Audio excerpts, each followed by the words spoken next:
Fourth design rule, Jacob's law. Jacob's law states that users spend a lot of their time using different gadgets. That's why they prefer sites that work the same way as all the other sites.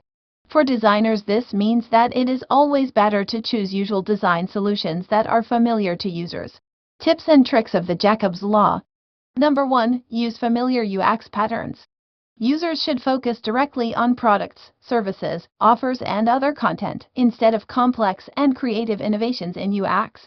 Number 2. Keep balance. Sites overloaded with creativity and non-standard elements confuse users. Try to limit the amount of unfamiliar elements. Number 3. Help users. Give them clues when it comes to non-obvious patterns.